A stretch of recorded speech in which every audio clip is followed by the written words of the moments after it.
This is the Software Podcast, episode number 4.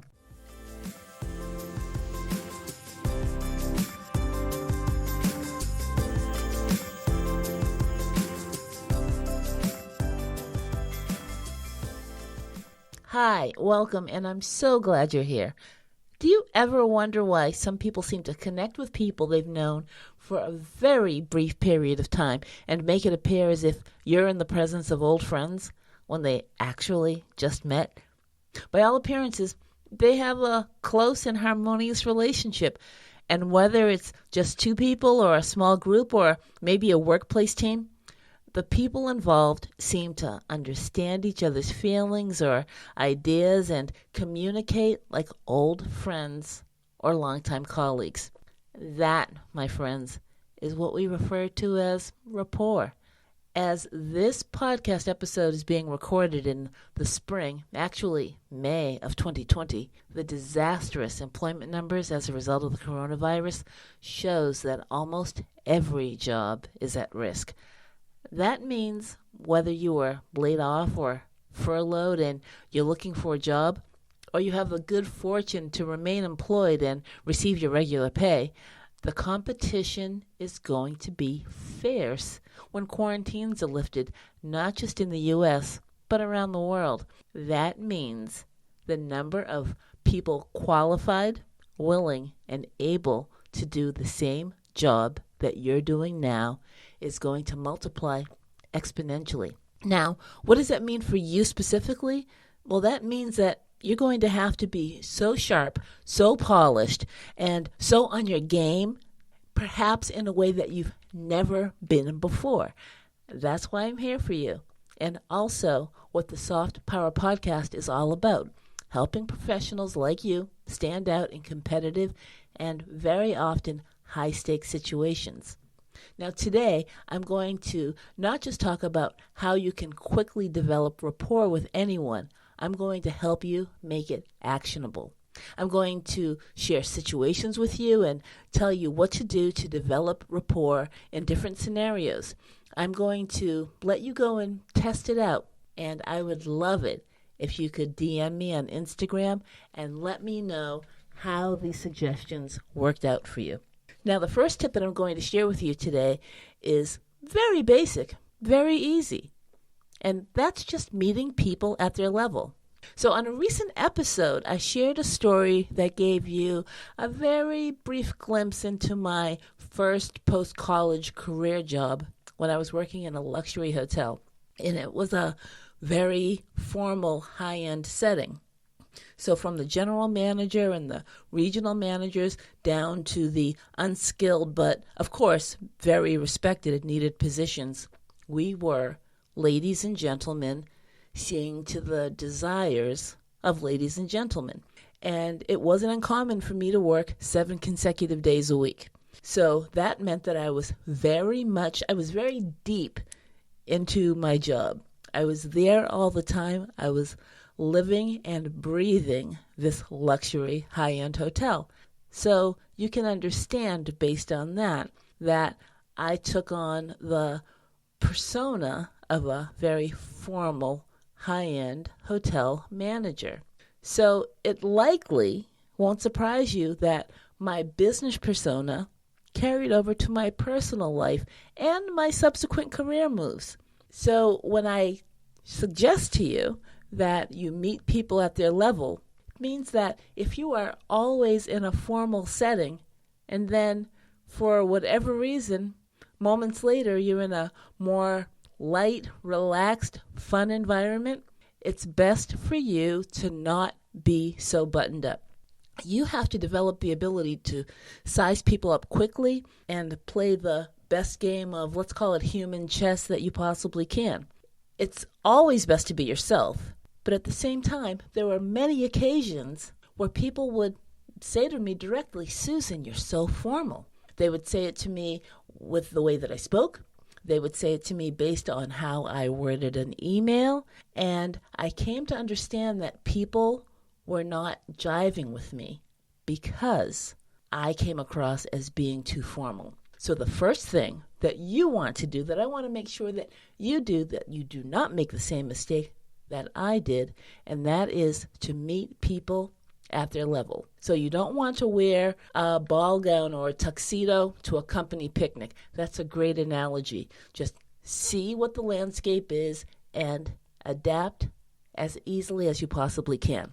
The second tip for developing a rapport quickly is to be the type of person that others would do anything for. So think about what that entails. People in your office are discussing how to divvy up the workload and who should be required to work in the office while others of your colleagues are working from home. And maybe a number of them are excited at the prospect of not having to commute every day. But you're one of the few people that has children. And right now, they're being homeschooled. So think of something you can do to be useful, grateful, and valuable to people every day. When you're understanding and empathetic to people regularly, they're bound to return the favor to you.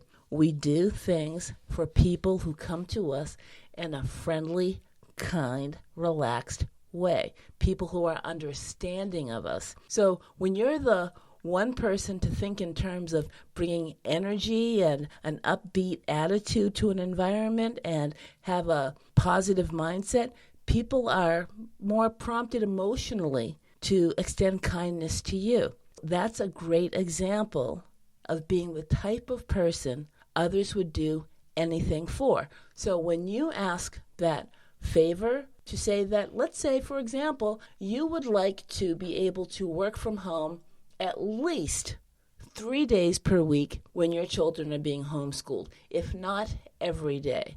When you already present in a way that allows people to say, I would do anything for her, I would do anything for him, it will be my pleasure to help them out, you will get what you want because you've already developed that rapport. And your third tip for quickly developing rapport is to show appreciation. Because people are always doing the best they can within the confines of time and the resources provided to them.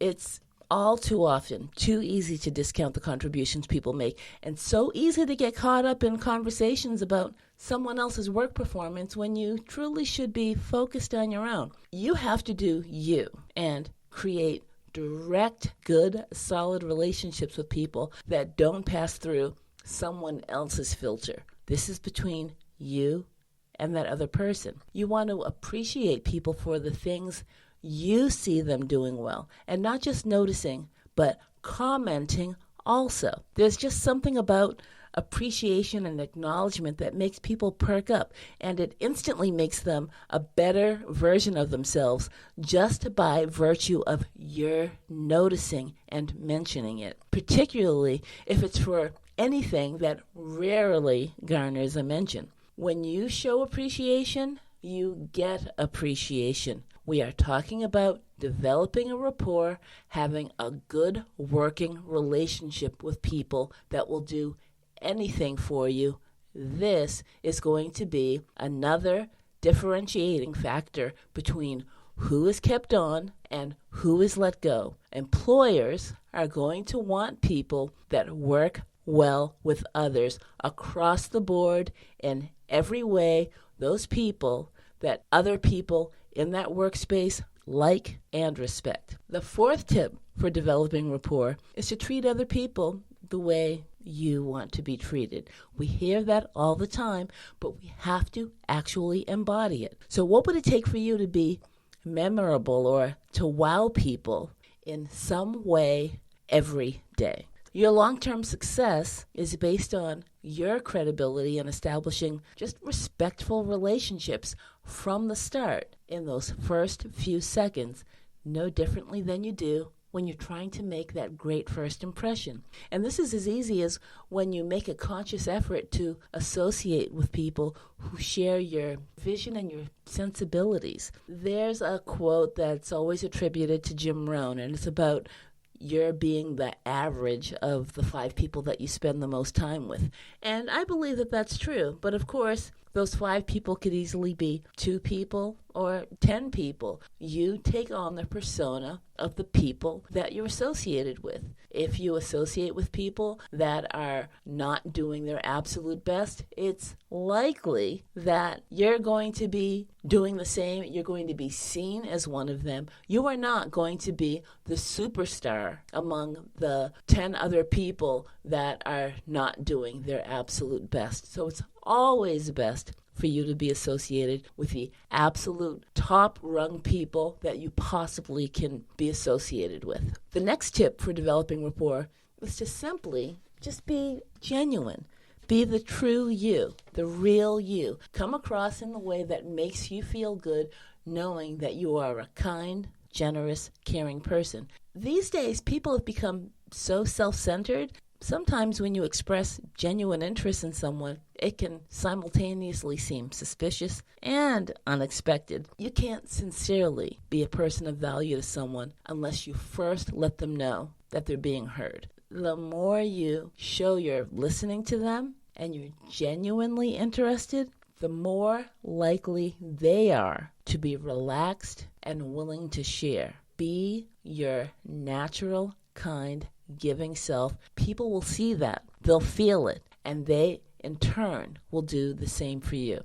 Another powerful method to quickly develop rapport is to mirror the behavior of other people. This is also called mimesis. Mimesis is when your body actions and motions are somewhat moving in unison with another person. You're not mimicking them, so don't conflate this with mimicking a person's behavior. But mimetic theory involves a very understated way to create rapport just through your body movements. It's sort of like a natural dance. And you can learn to do this deliberately. It's like a person who gently moves their hair off to the side and you do the same. Or a person picks up a pen or a pencil and you would do that same behavior. They lean forward, you lean forward. When a person sees you doing the same thing that they're doing, they are subconsciously seeing you as being very similar to who they are. Now, there's 3 different ways that you can show that you're in simpatico with another person through mirroring, and it's through your body postures and gestures. What posture is the person you're having a conversation with assuming? What is he or she doing with their arms or their hands?